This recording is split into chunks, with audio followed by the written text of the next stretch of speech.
Makanya kenapa salah satu kelompok mengatakan tidak ada istilah kafir. Jangan panggil kafir, tapi panggillah non-muslim. Pernah Bapak Ibu dengar kalimat itu? Siapa yang ngomong begitu?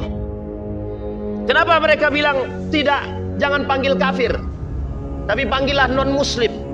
Alasannya biar lebih lembut daripada kafir itu sendiri. Melakukan atau mengajak umat muslim untuk melakukan perbuatan-perbuatan yang tak sesuai dengan syariat Islam. PNB. Tahu Bapak Ibu PNB? Perayaan Natal bersama. Yang mengakui adanya agama satu lagi selain daripada yang agama yang tertulis itu juga Menteri Agama kan. Nama agamanya Bahai. Haram umat muslim mengikuti perayaan Natal, haram. Itu yang ngomong Majelis Ulama Indonesia, bukan saya. Saya cuma menukilkan saja. Saya sampaikan kepada Bapak Ibu, ada istilah pesantren lintas agama. Tahu Bapak Ibu pesantren lintas agama? Jadi dalam satu pesantren itu semua agama ada. Dan ini pernah terjadi, Pak.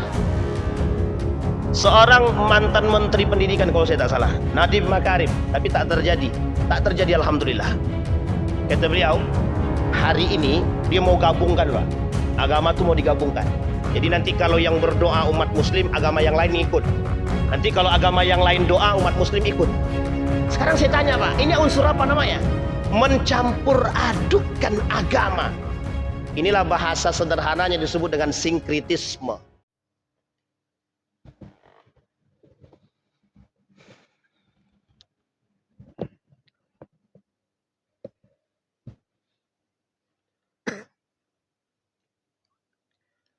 A'udzu billahi minasyaitonir rajim. Bismillahirrahmanirrahim. Assalamualaikum warahmatullahi wabarakatuh.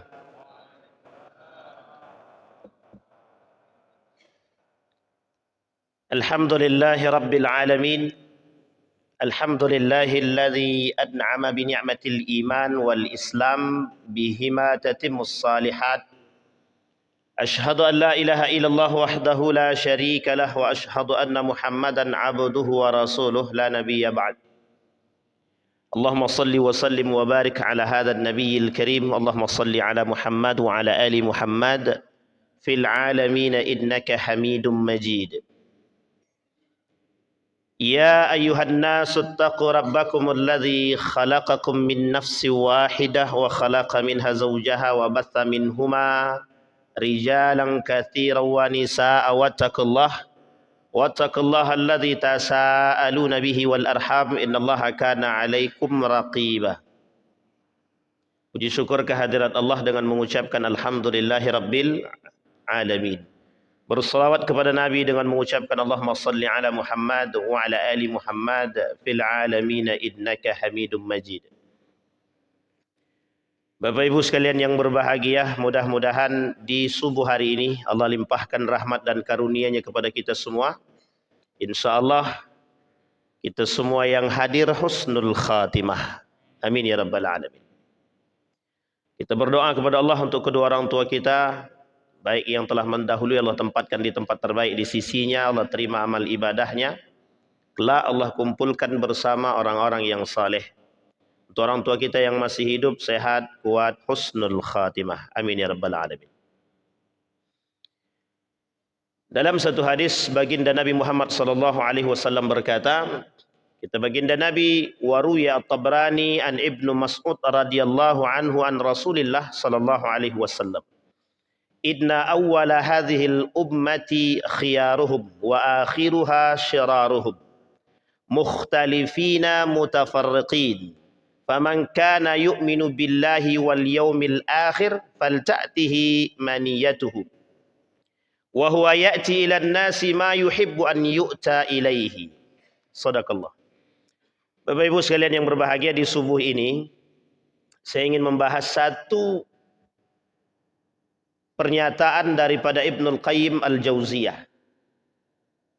Kata Ibnul Qayyim Al-Jauziyah, dakhalan nas an-nara ala salasati abwabin. Manusia itu masuk ke dalam neraka pintunya 3. Jadi berapa pintunya Bapak Ibu? 3. Kata Ibnul Qayyim Al-Jauziyah. Tetapi Di dalam riwayat yang lain, senada dengan apa yang disampaikan oleh Ibnul Qayyim Al-Jauziyah.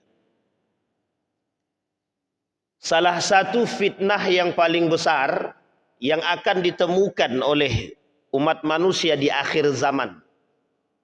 Saya tak tahu nih bapak-bapak, ibu-ibu yang dah tua-tua ni akhir zaman apa tidak. Tapi kondisi kita sekarang ni di akhir zaman.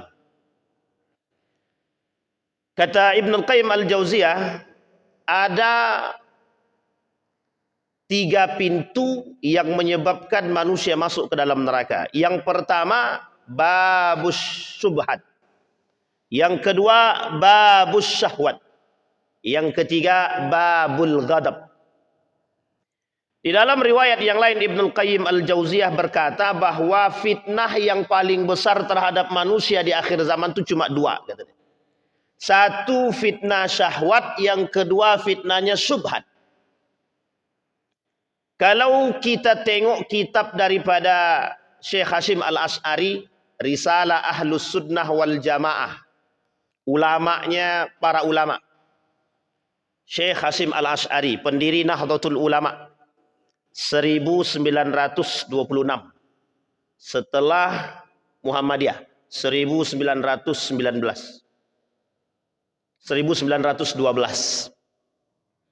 Di dalam kitab yang tipis ini, Risalah Ahlus Sunnah wal Jamaah ini, beliau mengatakan akan muncul kelompok yang disebut dengan ahlul bid'ah wa ahlul hawa. Orang yang ahlul bid'ah dan ahlul hawa. Pelaku bid'ah, pelaku hawa nafsu.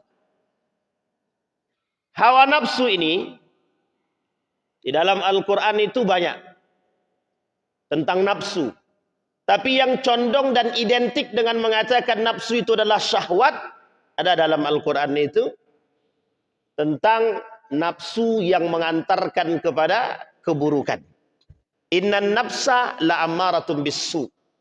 Nafsu mengantarkan kepada perbuatan-perbuatan yang tak baik. Su. Sekarang pertanyaannya, kita kembalikan perkataan daripada Ibnul Qayyim Al-Jauziyah. Ada bab syahwat, ada bab subhat, ada bab ghadab. Tak kita bahas secara keseluruhan. Kita coba bahas bab syahwat. Syahwat terbagi 3.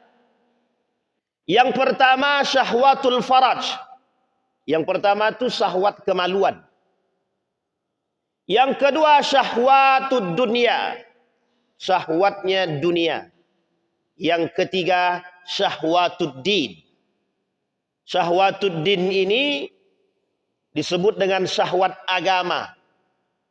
Syahwatud din punya makna yang lebih luas lagi. Nanti bisa digandeng dengan salah satu yang disebut dengan subhat. Ada urusan subhat dalam agama, bukan subhat dalam urusan hukum, tapi subhat dalam persoalan agama. Jadi subhat ini banyak lagi pembahasannya. Nah, kembali kepada poin yang kedua dalam pernyataan Ibnul Qayyim Al-Jauziyah, pintunya 3. Tapi kemudian kata Ibnul Qayyim Al-Jauziyah, fitnah yang paling besar bagi umat muslim itu di akhir zaman terkhusus manusia 2. Syahwat dan subhat. Apa yang ingin kita bahas? Yang ingin kita bahas ada persoalan syahwat, baik itu zina, syahwatul faraj, syahwatud dunia, ataupun syahwatud din. Hari ini Bapak Ibu sekalian yang berbahagia, menjadi umat muslim itu seperti menjadi seorang yang sangat menakutkan. Kata Nabi, al-mutamassiq bi sunnati ba'da wafati, orang yang berpegang teguh dengan sunnahku setelah wafatnya diriku, kata Nabi, falahu ajru mi'ah syahidin. Dia mendapatkan pahala 100 pahalanya syahid. Orang yang hidup di akhir zaman dan berpegang dengan sunnah Nabi itu seperti itu. Di akhir zaman itu. Tapi dalam riwayat yang lain oleh Syekh Al-Albani, hadis ini disebut dhaif. Bahkan ada yang mengatakan lemah banget, kata dia. Tapi dalam riwayat yang lain tidak. Dalam riwayat yang lain tidak. Kata para ulama, karena hadis ini diriwayatkan oleh diriwayatkan oleh Al-Bukhari, maka hadis ini tidak bermasalah.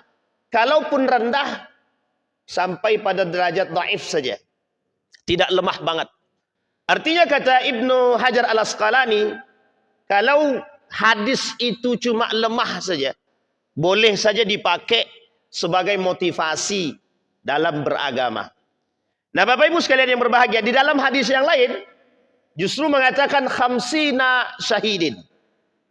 Pahala orang yang berpegang teguh dengan sunnah Nabi di akhir zaman itu 50 syahid. Seperti 50 para orang-orang yang mati dalam keadaan syahid. Bapak Ibu sekalian yang berbahagia, posisi ini menunjukkan betapa orang yang hidup di akhir zaman itu sungguh sangat-sangat spesial.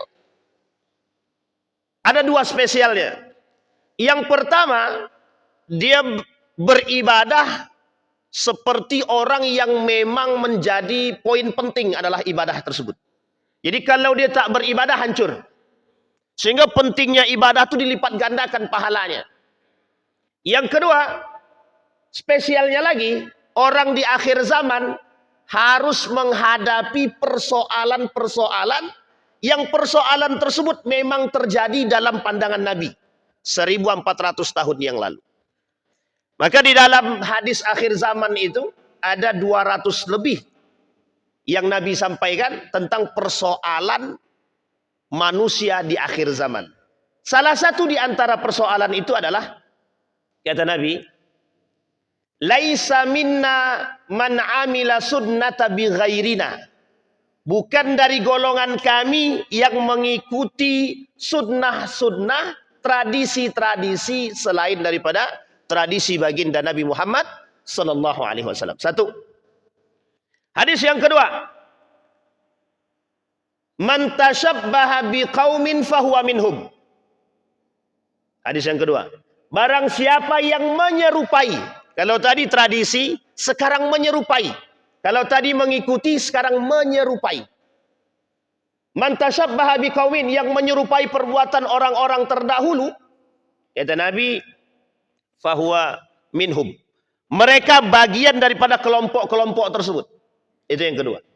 Hadis yang ketiga, kata baginda Nabi, akan datang satu masa mereka akan mengikuti tradisi-tradisi orang-orang terdahulu. Sahabat bertanya, apakah itu Persia atau Rom? Apakah itu Persia atau Rom? Kata Nabi, kalau bukan mereka siapa lagi? Dalam riwayat yang lain, dalam hadis yang lain, apakah itu Yahudi dan Nasrani? Dijawab sama Nabi, kalau bukan mereka, siapa lagi? Jadi Bapak Ibu, dari hadis yang saya paparkan tadi, saya ambil poinnya. Ada 4 tradisi yang akan diikuti oleh umat muslim di akhir zaman. 1, Yahudi. Yang kedua, Nasrani. Yang ketiga, Persia. Yang keempat, Rum. Dalam poin 4 ini, Pak, 2 di atas dipanggil kafir, 2 di bawah dianggap musyrikun. Orang Yahudi, Nasrani dalam Al-Quran dipanggil kafirun. Orang yang menutupi diri daripada kebenaran. Orang Yahudi dan Nasrani tak mau masuk Islam, itu bukan karena tak percaya sama Tuhan. Hanya karena gengsi. Hanya karena gengsi. Persia dan Rom, memang mereka tak pernah masuk dalam Islam. Persia ini Majusi. Majusi dalam Al-Quran, Persia sekarang, Irannya sekarang. Apa sembahan mereka? Api, Zoroaster. Disebut musyrikun. Orang musyrik. Rom, musyrikun. Karena yang mereka sembah bukan Allah. Apa bedanya dengan Yahudi dan Nasrani? Yahudi dan Nasrani tidak masuk Islam karena gengsi aja. Itu disebutkan dalam Al-Quran. Saking gengsinya, bahkan mereka gengsi masuk ke dalam Islam itu hanya karena Nabi Muhammad bukan dari golongan Bani Israel. Itu aja. Tidak ada yang lain. Kalau kita runut sejarahnya, mereka tidak mau masuk Islam cuma karena itu aja. Sama dengan kafir Quraisy. Tidak mau masuk Islam cuma karena dari klannya Muhammad ada nabi. Dari klan kami tak ada nabi, gitu dia. Jadi malas aku masuk Islam. Itu yang disampaikan oleh Abu Sufyan. Abu Sufyan bertanya kepada Abu Jahal. Kata Abu Jahal, dari klannya Muhammad, dari kabilahnya Nabi Muhammad itu ada nabi. Dari kabilah kami yang besar kok tidak ada nabi. Maka kami tidak mau masuk Islam. Cuma karena gengsi. Tapi mengakui kebenaran isi Al-Quran dan Allah tersebut mereka akui, Pak. Diakui. Ini yang disebut dengan syahwat. Coba kalau bukan karena gengsi, dia dah masuk Islam, Pak. Dah masuk Islam. Sampai Nabi bilang, Islam itu akan diperkuat salah satu di antara dua orang. Satu Umar bin Khattab. Yang kedua, Abu Jahal. Siapa di antara kedua yang masuk Islam? Umar bin Khattab. Bukan Abu Jahal. Ini poin penting, Pak. Jadi mereka tidak mau masuk Islam itu cuma karena gengsi aja. Yahudi, Nasrani. Makanya disebut oleh Allah kafir. Kafir itu yang menutupi diri daripada kebenaran. Nah sekarang muncul kelompok. Ada seorang profesor, saya tak sebut nama. Karena kata dia menjaga kode etik. Tapi sebenarnya tak perlu juga dijaga itu. Karena memang kelompoknya liberal, merusak. Kata dia, kata profesor perempuan ini, kafir itu hari ini tidak ada. Karena kafir hari ini itu, mereka tidak sama dengan kafirnya dulu. Karena kafir dulu orang Quraisy. Tapi kalau kafir sekarang tidak ada. Makanya kenapa salah satu kelompok mengatakan tidak ada istilah kafir. Jangan panggil kafir. Tapi panggillah non-muslim. Pernah Bapak Ibu dengar kalimat itu? Siapa yang ngomong begitu? Kenapa mereka bilang tidak, jangan panggil kafir. Tapi panggillah non-muslim. Alasannya biar lebih lembut daripada kafir itu sendiri. Tapi mengapa cover buku dipanggil tetap koper? Nah, buku ini disebut dengan cover. Arti kafir dan cover sama artinya. Sama, Pak. Yang bahasa Arab diinggriskan. Namanya cover, menutupi diri daripada kebenaran. Ini disebut dengan syahwat. Gengsi, Pak. Sekarang pertanyaannya adalah, Nabi sebelum wafat, itu dia bilang ummati, ummati, ummati. Dalam kitab Daqaiqul Akhbar. Kenapa Nabi bilang umatku, umatku, umatku? 3 kali. Apa yang dikhawatirkan Nabi? 40 hadis lebih. Dirangkum oleh seorang ulama. Hadisnya sahih semua. 40 kekhawatiran Nabi terhadap umat di akhir zaman. Satu di antara kekhawatiran Nabi, apa kata Nabi? Satu di antara kekhawatirannya. Banyak di akhir zaman manusia itu melakukan perbuatan-perbuatan yang tak sesuai dengan syariat Islam. Kita ambil contoh. Tapi jangan ada yang tersinggung. Salah satu contohnya adalah melakukan atau mengajak umat muslim untuk melakukan perbuatan-perbuatan yang tak sesuai dengan syariat Islam. PNB. Tahu Bapak Ibu PNB? Perayaan Natal bersama. Tahu Bapak Ibu perayaan Natal bersama kan? Pernah tidak dibuat oleh Nabi? Tidak pernah. Pernah tidak dibuat oleh Umar bin Khattab sahabat? Tidak pernah. Tabi'in tidak pernah. Tabi'in tak pernah. Dalam istilah perang pemikiran, setidaknya ada 4 metode untuk mendangkalkan akidah kita nih. Di antara 4 ini Pak, ada nomor 1 namanya tashkik. Meragukan. Jadi kita nih, karena dianggap orang yang berpegang teguh dengan Islam, maka cara meruntuhkan keislamannya tidak bisa langsung terobos, tidak bisa. Bapak Ibu kita kembalikan sejarah 1925. Atau lebih tepatnya 1924 akhir goyangnya. Runtuh Turki Utsmani. Apa yang dilakukan oleh Eropa terhadap Islam? Dihapus semua, Pak.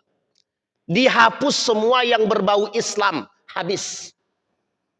Apa yang dihapus? Azan tidak boleh pakai bahasa Arab. Pakai bahasa Turki. Yang namanya pakai Islam-Islami tidak boleh datang ke Eropa, haram. Ganti nama. Sampai sebegitunya mereka takut dengan Islam. Kata Ratu Elizabeth, yang muslim-muslim itu tengok telinganya. Kalau telinganya bersih, potong. Berarti muslim dia, bunuh dia. Itu perintah Raja Ferdinand terhadap umat muslim. Saking bencinya mereka terhadap Islam pada masanya. Artinya Pak, ketika Turki Utsmani runtuh, para pemuka ilmuwan barat mempelajari bahwa Islam itu akan bangkit dan mereka tidak mau Islam itu bangkit. Dan Bapak tahu siapa orang di balik itu? Yahudi dan Nasrani. Sampai di sini paham ya Bapak ya? Yahudi dan Nasrani. Dalang daripada segala masalah. Makanya Allah sebut dalam Al-Quran. Walan tarda ankal yahud walad nasara hatta tattabi'a millatahum. Yahudi Nasrani tidak akan pernah senang sampai kita mengikuti agama mereka. Apapun caranya akan mereka buat. Apapun itu Pak. Sampai harus mengedepankan persoalan yang kita sebut dengan PNB. Sekarang kita lihat. Apa mitos di balik itu? Kata Buya Hamka, ini Buya Hamka, Majelis Ulama Indonesia, ketua pertama yang termasuk orang yang pendiri daripada MUI. Kata Buya Hamka, perayaan bersama agama-agama itu bukan menyuburkan kerukunan antar umat beragama, tapi justru menyuburkan kemunafikan. Itu yang ngomong Buya Hamka. Yang tersinggung boleh tersinggung sama Buya Hamka. Tapi pernyataan Buya Hamka ini ada apakah tanpa sebab? Tidak Pak, pakai sebab. Karena Buya Hamka tahu Pak, keadaannya itu tidak seperti apa yang dia rasakan. Tambah hari ini lebih parah Pak. Lebih parah. Tahun 2015 saya tinggal di Yogyakarta. Perasaan saya di tahun 2015 itu adalah tahun yang paling kacau. Dengan campur aduknya agama dan lain sebagainya. Ternyata di tahun 2025, tahun ini, lebih hancur Pak. Secara keagamaan. Jadi kekhawatiran saya di tahun 2015, 10 tahun ke depan, hari ini saya merasakan karena saya masih hidup. Ternyata lebih berbahaya daripada 10 tahun yang lalu. Ini poin penting Pak. Saya masih teringat betul kalimat ini kemudian disampaikan oleh siapa. Dia kata bahwa tidak ada istilah kafir tapi kemudian non-muslim. Saya hafal betul Pak. Mantan Menteri Agama. Itu yang menyampaikan. Justru yang mengakui adanya agama satu lagi selain daripada yang agama yang tertulis itu juga Menteri Agama kan. Nama agamanya Bahai. Itu perlu dipahami Pak. Jadi Bapak Ibu, di tengah Bapak Ibu mempelajari agama yang baik, maka akan muncul kelompok-kelompok yang ingin menyesatkan. Itu mesti Pak. Mesti ada. Bapak Ibu, musuh kita itu tidak sedikit. Musuh kita itu banyak banget. Kafir itu musuh kita. Yahudi, Nasrani. Kemudian musuh kita Syiah. Jelas Pak. Tapi ada yang paling berat di antara mereka ini Pak. Yang paling berat di antara mereka di musuh kita ini. Kaum munafik. Kaum munafik. Siapa mereka? Di antara kita. Muslim dia, munafik dia. Itu yang dikatakan oleh Buya Hamka tadi. Justru kata Umar bin Khattab, inna akhwafa ma akhafu ala ummati munafiqun alimul lisan. Ditanya sama sahabat, kaifa yakunu aliman munafiqan? Dijawab sama Umar bin Khattab, alimul lisan munafiqul qalbi. Lisannya alim, hatinya munafik, gitu deh. Itu yang ngomong Umar bin Khattab, bukan saya. Bapak Ibu, mengapa kalimat ini saya angkat? Karena kata Umar bin Khattab, alimul lisan itu cerdas, alim secara lisan, tapi hati dia tak. Hati dia tak alim, tapi hatinya munafiqun.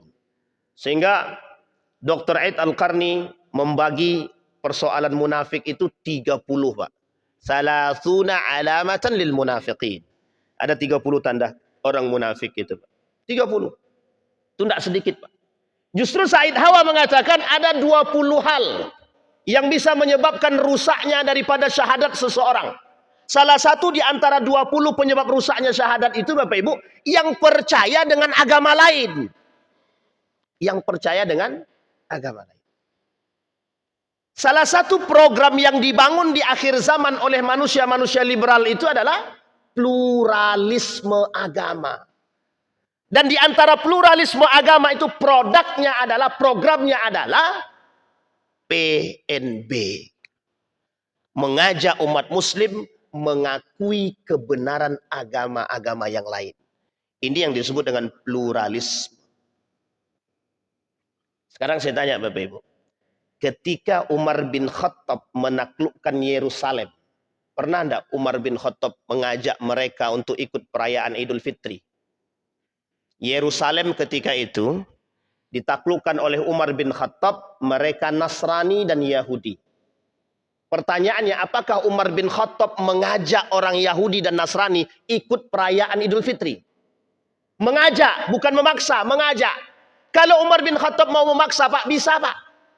La ikraha fiddin, kata Allah dalam agama, tidak ada urusan pemaksaan agama. Tapi sebagai seorang kepala negara, mungkin tidak Umar bin Khattab mengajak mereka, memaksa mereka? Mungkin, Pak.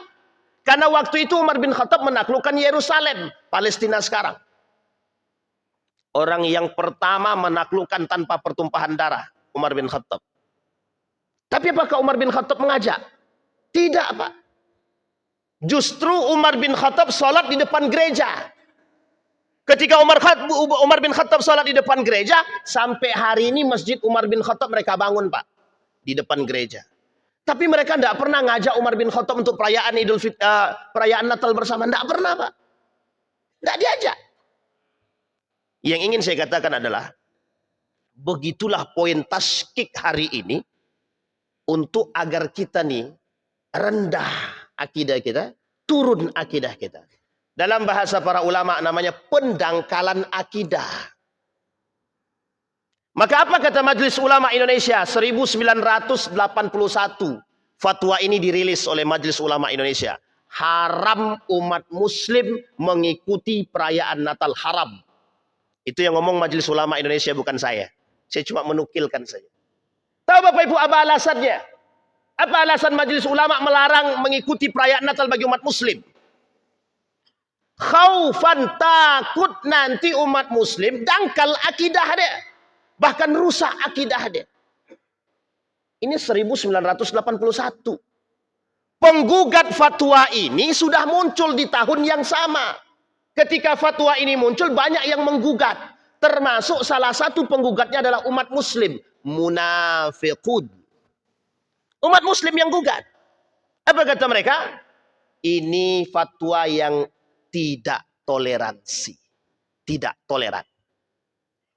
Inilah poin utama kalimat toleransi yang diagungkan oleh dunia hari ini. Bukan diagungkan oleh Indonesia, diagungkan oleh dunia sebagai salah satu cara untuk mendangkalkan akidah umat muslim. Nah Bapak Ibu, di bulan Desember ini setidaknya ada dua hal. Ada dua tradisi yang kita kembalikan kepada hadis Nabi tadi. Ada dua tradisi, yang dua tradisi ini berawal daripada syahwat para elit-elit global, liberalisme, sekulerisme, dan pluralisme. Dua tradisi ini sengaja mereka buat dan bergandengan untuk mendangkalkan akidah umat muslim tahunan. Satu diantaranya adalah perayaan Natal. 25. Tanggal 25. Kita sampai terjadi perdebatan. Apa hukumnya mengucapkan selamat Natal bagi umat muslim? Itu perdebatan, Pak. Sampai perdebatan ini di kalangan Majelis Ulama Indonesia. Coba bayangkan. Artinya, tidak berhasil mengajak orang masuk ke dalam agama, tapi mereka mengajak untuk merayakan. Bapak Ibu ingat kalimat kafirun, surat Al-Kafirun? Lakum dinukum. Nabi diajak bertoleransi. Ya Muhammad, begini aja. Sekarang kami ikut agamamu, besok engkau ikut kami. Kami sembah Tuhanmu, besok engkau sembah Tuhan kami. Toleransi, Pak. Toleransi. Kata Nabi, lakum dinukum waliyadin. Aku punya agama, kalian punya agama. Nabi mengajarkan toleransi yang paling toleransi. Anda hormati agamamu, kami menghormati agama kami. Selesai, Pak. Tapi jangan paksa orang untuk mengikuti agama orang lain. Jangankan mengikuti. untuk sekedar mengucapkan? Tidak. Dan ini perdebatan para ulama. Pertanyaannya adalah, Ustadz, itu kan cuma sekedar ucapan, bukan sekedar ucapan. Pengakuan. Tapi pengakuan kami dalam hati, Ustadz, bukan di lisan. Baik, kita jawab, Pak. Dari lisan ke hati. Ada yang mengatakan demikian? Ada, Pak. Baru 1 pekan yang lalu. Apa kata dia? Dia telepon saya, dia kata begini, Ustadz, agama ini, Ustadz, Tuhannya satu. Cuma cara menuju Tuhan ini beda-beda. Tapi kan Tuhannya cuma satu. Cara menuju Tuhan ini yang beda-beda, Ustadz. Sekarang saya tanya sama Ibu, gimana cara jawabnya? Kata dia, Tuhan itu satu. Kami memahami Tuhan kami satu, Ustadz. Cuma cara menuju Tuhan yang satu itu kita beda-beda, kata dia. Ini jawaban siapa, Pak? Pertanyaan siapa? Orang-orang, mohon maaf, liberal, Pak. Orang liberal, orang-orang sekuler, orang-orang pluralisme. Kenapa mereka mengatakan demikian? Tujuannya sederhana, Pak. Agar kita umat muslim ini mau menghormati apa yang terjadi hari ini. Ini kita ambil contoh. Saya sampaikan kepada Bapak Ibu, ada istilah pesantren lintas agama. Tahu Bapak Ibu pesantren lintas agama? Jadi dalam satu pesantren itu semua agama ada. Dan ini pernah terjadi, Pak. Seorang mantan menteri pendidikan kalau saya tak salah, Nadiem Makarim, tapi tak terjadi. Tak terjadi, alhamdulillah. Kata beliau, hari ini dia mau gabungkan, Pak. Agama itu mau digabungkan. Jadi nanti kalau yang berdoa umat muslim, agama yang lain ikut. Nanti kalau agama yang lain doa, umat muslim ikut. Sekarang saya tanya, Pak, ini unsur apa namanya? Mencampur adukkan agama. Inilah bahasa sederhananya disebut dengan sinkritisme. Tahu Bapak Ibu sinkritisme? Mencampur adukkan agama. Pak, berat, Pak. Pelakunya muslim. Kalau kafir bisa kita tolak, Pak. Tapi kalau muslim, yang justru membuat kita ragu dengan agama kita justru orang muslim itu sendiri. Ini yang kita khawatirkan, Pak. Maka yang disebut, yang dikhawatirkan oleh Nabi sebelum Nabi wafat, itu bukan persoalan lain, Pak. Yang dikhawatirkan oleh Nabi, ummati, menyelewengnya, menyimpangnya umat muslim, justru takut Nabi kalau kita menyeleweng daripada agama Islam. Itu yang ditakutkan Nabi. Karena di akhir zaman itu subhat dan syahwat itu jadi satu. Maka disebut oleh Syekh Hasyim Al-Asy'ari, ahlul bid'ah wa ahlul hawa. Pengikut hawa nafsu, pengikut ahlul bid'ah. Dan pengikut ahlul bid'ah ini banyak lagi, Pak. Bagian daripada itu. Salah satu penyebab ahlul bid'ah ini muncul, itu gara-gara ahlul hawa. Pengikut hawa nafsu. Sampai mereka ngotot harus melakukan, membuat perbuatan-perbuatan yang tak sesuai dengan Islam. Makanya kata Nabi dalam hadisnya begini. Orang yang hidup di akhir zaman itu, beribadah di akhir zaman itu, seperti kal-qabid al-jamri. Orang yang hidup di akhir zaman dan rajin beribadah, itu seperti sedang memegang bara api. Sedang memegang bara api, saking panasnya hidup di akhir zaman itu, Pak. Berat, Pak. Kalau istilah lain, orang hari ini tuh beribadah itu seperti berjalan di atas paku. Jadi Bapak Ibu jalan di atas paku pelan, takut tertusuk kaki dia. Kalau tertusuk, Pak, bolong kaki. Apa maksudnya? Saking takutnya akidah itu hancur, kita harus jalan pelan-pelan, Pak. Kenapa pelan-pelan? Khawatir yang kita buat terjerumus dalam rusaknya akidah. Bayangkan, 20 yang merusak syahadat. 20 yang merusak syahadat, satu diantaranya mengakui keberadaan agama yang lain. Kata Said Hawa. Pertanyaannya adalah, programnya apa? Itu tadi, Pak, pluralisme agama. Yang kedua, Pak, ada tradisi yang kedua. Perbuatan yang kedua yang selalu dilakukan oleh umat muslim juga. Perayaan tahun baru. Bapak Ibu sekalian yang berbahagia, boleh cek dalam jurnal manapun, silahkan, carilah. Januari, Februari, Maret sampai Desember. Ini nama-nama dewa. Ini nama-nama dewa. Pada masa kerajaan Romawi. Mereka yang punya andil merubah daripada penanggalan ini. Sehingga pada tanggal 1 Januari itu mereka lakukan perayaan. Namanya perayaan tahun baru. Yang melakukan pertama sekali siapa? Paulus. Yang pertama sekali. Apa tujuan dia? Tujuannya adalah untuk, mohon maaf, mengagungkan dewa-dewa itu. Sekarang mohon maaf Pak, diikuti oleh umat muslim. Ketika perayaan tahun baru, rame keluar semua Pak. Keluar kita cuma mau lihat mercon. Tengok ke atas, mercon meletus. Selesai mercon meletus, kita balik rumah masing-masing. Kita datang dengan ngantri, belum lagi mohon maaf yang datang dengan istri orang, yang datang dengan perempuan lain. Tapi cuma mau melihat mercon meletus. Selesai mercon meletus, kita balik rumah masing-masing. Pakai akal sehat, Pak. Kita pakai akal sehat kita sekarang. Di mana logika kebermanfaatannya, Pak? Tidak ada sama sekali. Bagaimana hukumnya? Bagaimana hukumnya? Bagaimana satu perbuatan yang tidak bermanfaat bagi seorang umat muslim? Dijawab sama Nabi, Pak. Min husni islamil mar'i. Sebaik-baiknya keislaman seseorang. Tarkuhu ma la ya'nihi. Meninggalkan perbuatan yang tak bermanfaat, Pak. Sama sekali tak bermanfaat bagi umat muslim. Sekarang saya tanya, Pak. Kalimat hadis Nabi yang tadi kita bacakan di awal. Man tashabbaha biqaumin. Barang siapa yang menyerupai satu kaum, kata Nabi. Kaum yang mana? Ada 4. Yahudi, Nasrani, Persia, atau Majusi. Sekarang pertanyaannya, kita ngikut siapa? Perayaan tahun baru yang ngadain siapa? Yahudi dan Nasrani. Kemudian perayaan Natal siapa yang buat? Yahudi dan Nasrani. Pertanyaannya adalah, siapa yang ngikut? Yang ngikut umat muslim. Siapa yang bangga? Yang bangga mereka.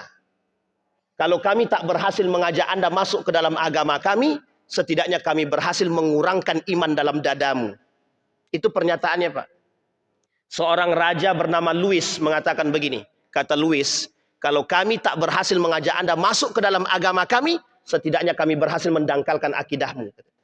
Coba bayangkan, Pak. Apa yang terjadi di Turki? Yang terjadi di Turki adalah pendangkalan akidah. Gara-gara siapa? Kemal Atatürk naik. Ketika Kemal Atatürk naik, semuanya dihapus, Pak. Tidak boleh ada yang belajar bahasa Arab. Nggak boleh belajar agama terang-terangan. Nggak boleh pakai bahasa Arab. Nggak boleh, Pak. Kajian-kajian nggak boleh, dilarang. Yang boleh apa? Sekularisasi, Pak. Menjauhkan agama daripada kehidupan yang ada. Apa yang terjadi? Itulah yang ingin mereka kembalikan hari ini. Termasuk salah satu negara menjadi poinnya adalah Indonesia. Sekarang Bapak Ibu kita lihat, Indonesia ini negaranya seperti apa? Majmuk, Pak. Majmuk. Agama di Indonesia ini ada berapa? 1, Islam. Yang kedua, Kristen terbagi 2, Protestan, Katolik. Yang ketiga, Kongfucu. Yang keempat, Hindu, Buddha. Yang kelima, ada yang terakhir, Bahai namanya. Itu agama yang baru diresmikan. Tahun pada masa kepemimpinannya Menteri Agama Lukmanul Hakim. Bayangkan, entah Lukmanul Hakim, entah Lukman Saifuddin, saya lupa, Pak. Antara 2 itulah pokoknya. Diakui, Pak. Agama kita banyak. Nah, karena agama ini banyak, disinilah poin pentingnya, Pak, untuk mengagungkan yang disebut dengan toleransi. Maka kerukunan umat beragama pasti akan tercapai. Apa kata Mukti Ali? Kata Mukti Ali, sebagai founding father umat muslim pada masanya, itu bukan merangkum kerukunan umat beragama, tapi justru akan mengkerdilkan Islam itu sendiri. Hari ini terbukti, Pak. Hari ini terbukti perkataan beliau. Islam itu menjadi musuh. Bapak pernah ingat kalimat ini? Siapa yang menyampaikannya? Seorang ketua BPIP. Apa kata beliau? Agama ini adalah musuh negara. Agama ini musuh negara. Artinya, Bapak Ibu tidak boleh jadi orang yang radikal-radikul dalam beragama, tidak boleh. Ini yang disebut dengan radikalis. Dari konsep inilah, Pak. Sehingga menurut mereka, orang yang berpegang teguh dengan tradisi keagamaan yang baik akan merusak Islam itu sendiri. Nah, apa poin kita pagi ini, Pak? Poinnya adalah, Bapak Ibu sekalian yang berbahagia. Yang pertama, dari hadis yang saya sampaikan, banyak sekali tradisi-tradisi jahiliyah yang kita ikuti, Pak. Saya mengutip dalam Al-Quran, setidaknya ada 4 tradisi jahiliyah. Di antara 4 ini, ada 1 tradisi jahiliyah yang paling berbahaya. Tradisi ini disebut dengan zonnal jahiliyah. Gaya berpikir kaum jahiliyah. Jahiliyah itu, Pak, artinya pra-Islam, sebelum datangnya Islam. Tapi setelah datangnya Islam, Islam sebagai penyatu umat, Islam sebagai pencerah. Tapi sebelum datang Islam, ini yang disebut dengan jahiliyah. Arti jahiliyah itu adalah bukan bodoh secara keilmuan, bukan. Abu Jahal, Abu Lahab, dan abu-abu yang lain semua cerdas dalam berdagang, Pak. Cerdas. Rihlatas Syita'i was Saif itu menunjukkan kehebatan mereka. Bahwa mereka bisa berdagang handal, Pak. Hitung-hitungannya, matematikanya oke, Pak. Tapi tradisi jahiliyah yang dimaksud oleh Al-Quran dalam kalimat tersebut adalah jahiliyah tersebut bodoh dalam urusan agama. Bodoh. Kenapa disebut dengan jahiliyah? Karena mereka mengikuti tradisi-tradisi sebelumnya. Yang oleh Nabi dihapus, Pak. Perbudakan dihapus. Kalau dulu, perbudakannya adalah ada orang kaya punya budak. Punya kalau sekarang ini istilahnya pembantu. Nah, pembantu ini mau diapakan oleh majikannya halal. Mau dizinahi, mohon maaf, dihubungin, dia berhubungan badan maksudnya. Silahkan, tidak ada masalah. Karena dia dianggap budak, dan budak secara resmi. Dan kalau dia punya anak, anak daripada majikannya. Ini yang disebut dengan anak daripada majikan. Sekarang, Pak, itu Islam belum datang. Sekarang Islam sudah datang. Justru pelakunya umat muslim. Yang Islam kata tak ada perbudakan. Tapi Nabi bilang dalam riwayat yang lain, kata Nabi, nanti di akhir zaman, kata Nabi, banyak orang-orang yang kuat itu melemahkan orang-orang yang lemah. Itu perbudakan yang nyata di akhir zaman, Pak. Bagaimana orang-orang yang lemah itu tampak seperti budak di hadapan para penguasa dan orang-orang yang berkuasa, yang kuat. Yang kuat itu ada dua. Kuat secara kekuasaan, yang kedua kuat secara finansial. Dan itu Nabi katakan dalam hadisnya, kata Nabi, kelak akan muncul itu orang-orang seperti itu. Yang mereka kuat dengan finansialnya, dan mereka bisa memperbudak orang-orang di bawah mereka. Yang kedua, orang kuat secara kekuasaan, dan mereka bisa memperbudak orang-orang yang lemah. Katanya. Itu Nabi yang bilang. Jadi artinya, tradisi jahiliyah. Islam belum datang. Tapi setelah Islam datang, justru pelakunya umat muslim. Pertanyaannya kembali muncul. Lah kok bisa umat muslim yang melakukan?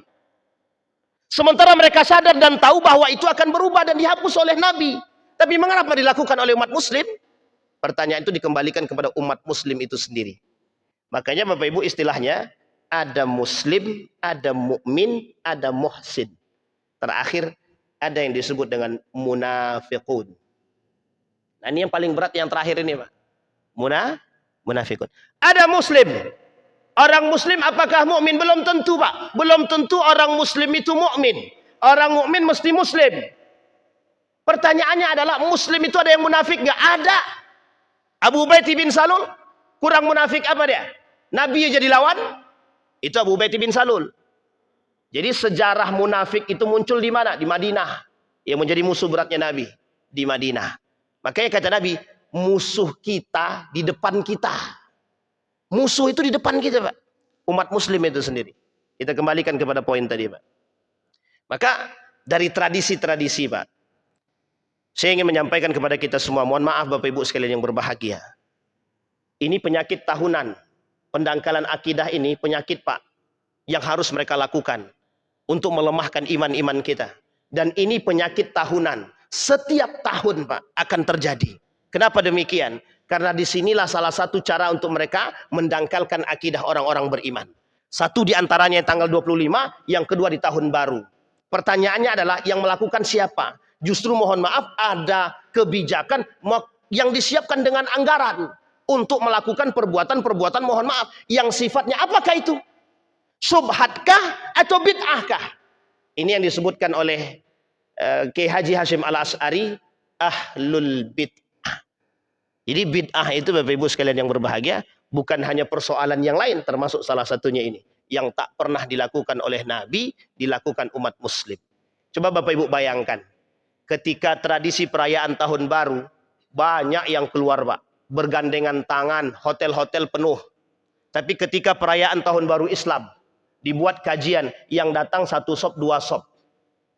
Selainnya, tidak tahu kemana. Makanya istilah para ulama sekarang itu yang datang kajian yang sudah separuh bayar, yang sudah mau mati gitu deh. Yang lainnya kemana nggak tahu kemana. Inilah penyakit kita sekarang. Maka Bapak Ibu, ada nasihat daripada baginda Nabi Muhammad SAW. Kata baginda Nabi dalam hadisnya begini, ya gulam ihfazillah yahfazka. Hei Ibnu Abbas, hei anak muda, kata Nabi, jagalah Allah, niscaya Allah akan menjagamu, kata dia. Ini poin penting untuk sebelum penutup, Pak. Kata Nabi begini, ya gulam, hei anak muda, ihfazillah. Meskipun hadis ini diperuntukkan oleh Ibnu Abbas, tapi oleh para ulama dimaknai untuk semua manusia. Jagalah olehmu Allah, niscaya Allah akan menjagamu. Satu. Apa maksudnya? Bagaimana cara kita menjaga Allah? Tidak mungkin, Pak. Kita tidak mungkin jaga Allah. Yang bisa kita lakukan menjaga nilai-nilai agama. Pertanyaannya, bagaimana cara kita menjaga nilai agama? Satu, tidak usah ikut-ikutan, Pak. Tidak usah ikut-ikutan. Bapak Ibu, ada dua penyakit, yang sekian banyak penyakit, tapi ada dua penyakit yang ingin saya sampaikan. Satu, FOMO, fear of missing out, ikut-ikutan. Yang kedua, idolaisme, mengidolakan. Yang dua ini tidak usah diikut-ikutin, Pak. Nggak usah, Pak. Ini penyakit akhir zaman, Pak. Mentuhankan manusia, syirik modern. Kata Buya Hamka, syirik modern. Yang kedua, fear of missing out, FOMO, penyakit umat manusia sekarang. Terkhusus bagi, mohon maaf, bagi anak muda dan ibu-ibu sosialita. Dan ini penyakit. Baik, kembali kepada poin tadi. Jagalah olehmu nilai-nilai agama. Nilai agama seperti apa, Pak? Tidak usah ikutan perayaan Natal dan tidak usah ikut-ikutan tahun baru. Kalau cuma hanya ingin meletuskan mercon, beli mercon buat di rumah, letuskan. Itu pun tidak boleh. Itu pun tidak boleh. Bahkan Pak, dalam mazhab Imam Ahmad ibn Hanbal, kajian pun tak boleh. Tapi, kata sebagian ulama kontemporer, untuk melawan pendangkalan akidah seperti itu, boleh, tak ada masalah. Misal, ada yang buat kajian di malam tahun baru, hanya untuk melawan gaya-gaya tradisi-tradisi jahiliyah. Cuma itu yang bisa kita buat. Maka kata para ulama kontemporer, termasuk Yusuf Al-Qaradawi, tidak ada masalah. Boleh, kata dia. Itu kajian, Pak. Apa tak lagi yang tak ada manfaatnya? Kami tidak melakukan apapun, Pak Ustaz. Cuma bakar ayam saja. Itu masalah lagi, tuh, Pak. Ya, kalau ayam tak masalah lagi dibakar. Jadi Bapak Ibu sekalian yang berbahagia, ikhtilaf. Jadi boleh nggak kami bakar ayam tahun baru, Pak Ustaz? Ya, sekarang saya tanya, bisa nggak bakar ayam selain dari tahun baru itu aja? Ya, kalau bisa di tanggal 2-nya atau tanggal 30 gitu kan, tanggal 31. Tapi sebagian ulama kontemporer mengatakan, bolehkah orang-orang itu berbahagia? Pertanyaannya, kenapa harus di momen itu? Itu pertanyaannya, Pak. Mengapa harus di momen itu? Meskipun ikhtilaf para ulama, mayoritas ulama mengatakan tidak usah. Karena tidak ada manfaatnya sama sekali. Bisa dipahami Bapak Ibu ya? Ini poin penting. Yang kedua kata Nabi, ihfazillaha tajid tujahak. Jaga olehmu nilai-nilai agama. Apapun yang kalian inginkan aku berikan. Apapun kata Nabi. Apapun yang diinginkan oleh manusia yang menjaga nilai-nilai agama, Allah kabulkan. Maksudnya apa? Allah janjikan untuk bertemu dengan mereka. Allah siapa? Kalian bisa melihatku, kata Allah. Yang menjaga nilai agama. Bapak Ibu sekalian yang berbahagia. Tradisi-tradisi jahiliyah ini, Pak, banyak sekali dilakukan oleh umat manusia hari ini. Banyak banget. Saya cuma sampaikan 2. Tapi Bapak Ibu boleh cek semua tradisi-tradisi sekarang. Tidak hanya jahiliyah, Pak. Banyak sekali. Bahkan mohon maaf, kita nih, dengan tradisi Islam kita anti. Tapi tradisi orang kafir kita ikuti. Ini kan logika yang bertolak belakang. Logika yang bertolak belakang banget, Pak. Banget. Artinya kalau mau fair, ya ikutin, Pak. Sholatnya nggak usah, kalau bisa tidurnya jangan telentang. Karena sunnah Nabi menghadap ke kanan. Lah ini kita tidur gitu. Itu tidur siapa, Pak? Nggak ada, Pak, istilah Nabi tidur begitu. Kita masuk kamar mandi kaki kanan apa kaki kiri, Bapak Ibu? Kan sunnah. Doa sunnah. Tapi justru mohon maaf kadang-kadang kita tidak sedang meramaikan sunnah Nabi. Tapi justru kita berdebat dalam sunnah-sunnah dan tradisi-tradisi yang tak masuk dalam urutan yang harus kita lakukan. Ini yang disebut oleh Nabi. Ihfazillah yahfazka. Ihfazillah tajid tujahak. Jaga olehmu. Capek-capek kita sholat, Pak. Mohon maaf, capek-capek kita sholat. Sholat 70 tahun Pak kita laksanakan sholat. Tapi mohon maaf, satu kali kita terjebak dalam perbuatan kekufuran. Habis Pak amal ibadah kita habis. Nabi bilang begitu Pak. Habitat kata Allah dalam Al-Quran. Habitat a'maluhum. Orang yang terjebak dalam kekufuran. Orang yang terjebak dalam kemusyrikan. Orang yang terjebak dalam kemunafikan. 3 ini Pak. Kalau dia mati tidak tobat. Kekal di dalam neraka. 3 ini kalau tidak tobat. Kekal dalam neraka. Coba bayangkan. Sayang Pak. Capek-capek kita ibadah. Mohon maaf. Capek-capek kita ibadah, tiba-tiba kita ikut perayaan Natal. Tak sengaja hati kita mengakui kebenaran agama orang. Selesai Pak. Habis. Pluralisasi. Plural artinya banyak. Boleh kita mengakui keberadaan agama yang lain. Artinya secara undang-undang agama itu ada. Tapi secara mengakui kebenaran agama-agama yang lain, pluralisme namanya haram. Itu poin pentingnya, Pak. Yang ketiga, wa idza sa'alta fas'alillah. Kalau minta sama Allah. Wa idza sta'anta fasta'in billah. Kalau engkau mau mohon pertolongan, minta sama Allah juga. Ini poin penting dan ini nasihat Nabi untuk kita. Sehingga Bapak Ibu sekalian yang berbahagia, jangan terjebak dalam kemunafikan. Jangan sampai kita terjebak dalam kemunafikan. Mudah-mudahan ada manfaat bagi kita semua Bapak Ibu sekalian yang berbahagia.